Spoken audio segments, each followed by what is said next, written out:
കടലേറ്റത്തിന് ശാശ്വത പരിഹാരമുണ്ടാകാതെ കാസർഗോഡ് തൃക്കണ്ണാട് കടപ്പുറം വ്യാപകമായ കടലേറ്റമാണ് കാസർഗോഡ് കാഞ്ഞങ്ങാട് സംസ്ഥാന പാതയോട് തൊട്ടടുത്തുള്ള തൃക്കണ്ണാപുരം കടൽ തീരത്തുള്ളത്. ഈ പ്രദേശത്തെ കടലേറ്റ പ്രതിരോധ പദ്ധതി പ്രഖ്യാപനങ്ങളിൽ മാത്രം ഒതുക്കുകയാണെന്നാണ് ആരോപണം.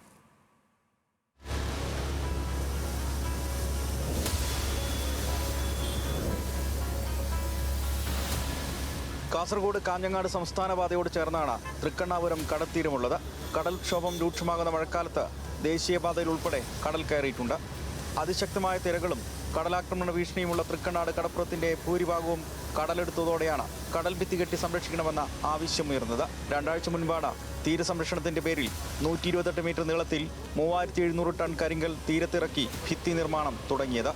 ഇതിനിടയിൽ കരിങ്കൽ ക്ഷാമത്തിന്റെ പേരിൽ കരാറുകാരൻ പ്രവൃത്തി നീട്ടിക്കൊണ്ടുപോവുകയും ചെയ്തു. ഇപ്പോൾ ഇത് കല്ല് ഇട്ടത് ഇപ്പോൾ മൂടിക്കൊണ്ടുവരുന്നുണ്ട്. ചെറുമാതിരിയാണ് ഇട്ടിട്ടുള്ളത്. അത് വലിയ പ്രതീക്ഷകളൊന്നും കാണപ്പെടുന്നതെന്ന് തോന്നുന്നില്ല. ടെട്രാപോഡ് താൽക്കാലികം ഇട്ടത് കൊണ്ടും കാര്യമില്ല. കാരണം ഇതൊക്കെ ഒരു താൽക്കാലികമായിട്ട് ഇട്ടു പോകുന്നതാണ്. കഴിഞ്ഞ 2 വർഷം മുമ്പേ ഇതേമാതിരി ആവശ്യപ്പെട്ടപ്പോഴാണ് ജിയോ ബാഗിൻ്റെ സംവിധാനം എന്ന നിലയിൽ അത് കൊണ്ടുവന്ന് അവിടെ ഇട്ടു. അതൊരു 2 കൊല്ലം ഉണ്ടായി. അത് നശിച്ച് കുത്തുവാളയെടുത്തു.